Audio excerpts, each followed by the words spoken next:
Et bien voilà, dernier petit point sur ce match. L'arbitre s'est même mis à insulter les Parisiens. Et oui, en effet, c'est glorieux, hein, c'est vraiment magnifique.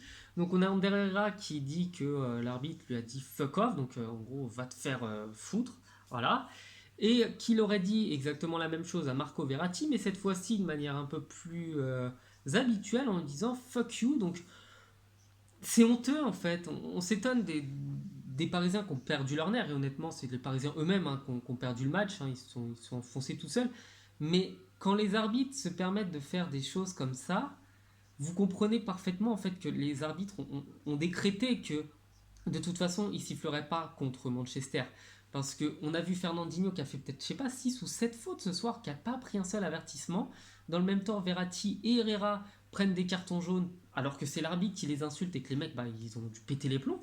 Donc c'est honteux d'avoir des arbitres qui réagissent comme ça. Normalement, les arbitres sont censés être des mecs humains, des mecs, je vais pas dire en mode t'es potes avec l'arbitre, non, mais ils sont censés être pédagogues. Et même si les joueurs sont relous, même si Marco Verratti est un mec super chiant, ça je le sais, je le concède, hein, Verratti c'est un mec super relou, mais il n'a pas insulté les joueurs. Et c'est des joueurs qui déjà n'avaient pas besoin d'aide pour être déconcentrés. Hein. On dirait limite Francis dans Malcolm, tellement ils perdent leur concentration avec rien. Mais si en plus ils se font insulter par l'arbitre, bah forcément vous avez une soirée pourrie. Voilà.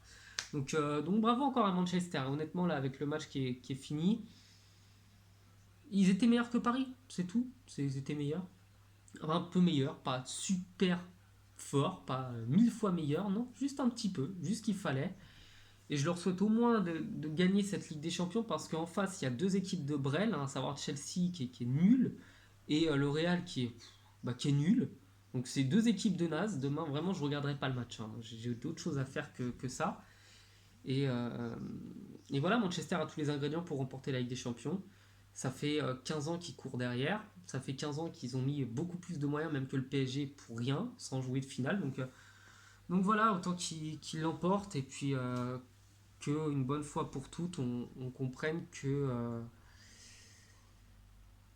vous pouvez gagner en étant meilleur. Parce qu'il y a des années où la Ligue des Champions a été remportée par des clubs pourris. Donc ça arrive par exemple en 93. Ciao.